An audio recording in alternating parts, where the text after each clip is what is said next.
Okay, for this question, they've given us a reaction where magnesium reacts with oxygen to form magnesium oxide in an exothermic, basically combustion reaction. What they'd like us to determine is what is the enthalpy change if 5.5 grams of magnesium oxide is decomposed at constant pressure.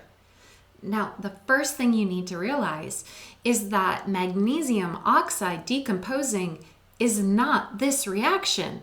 This reaction produces magnesium oxide.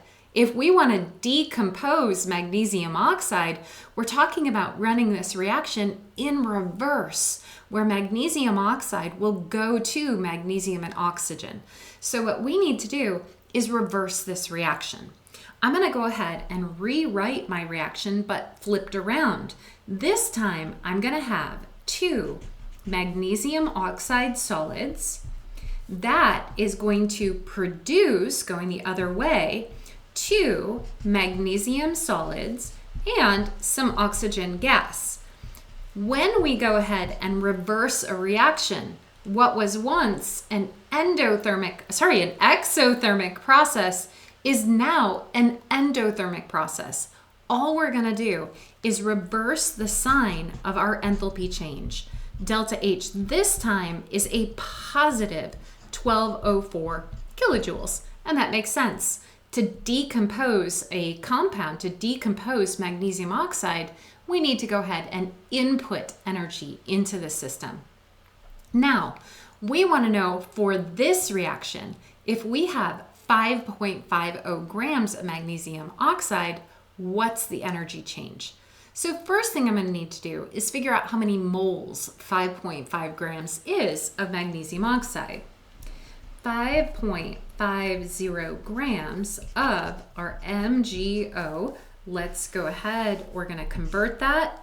I want to get rid of grams of MgO, go to moles of magnesium oxide, and 1 mole of magnesium oxide has a molar mass of 40.30 grams.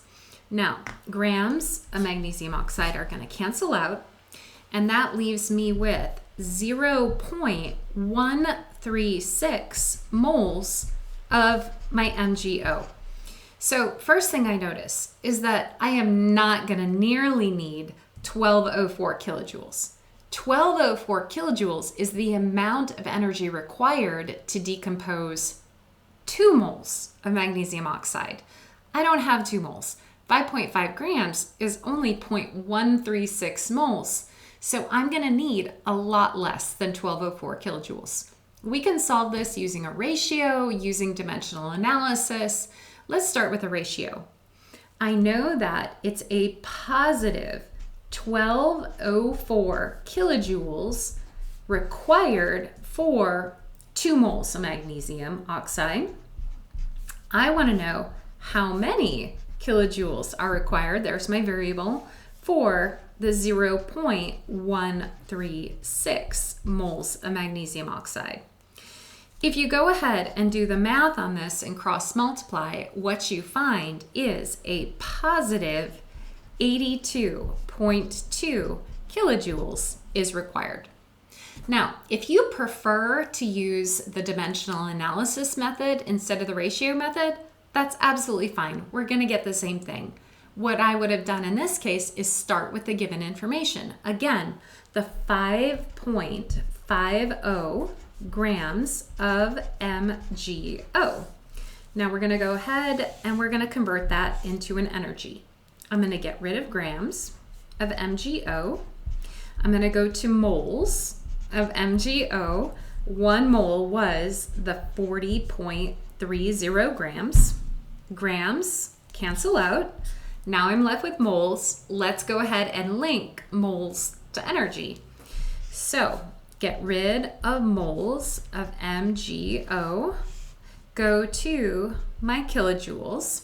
For every 2 moles of MgO, it's a positive 1204 kilojoules. The moles of MgO are gone. And again, we get exactly the same thing. If you do the math, you get the positive 82.2 0.2 kilojoules.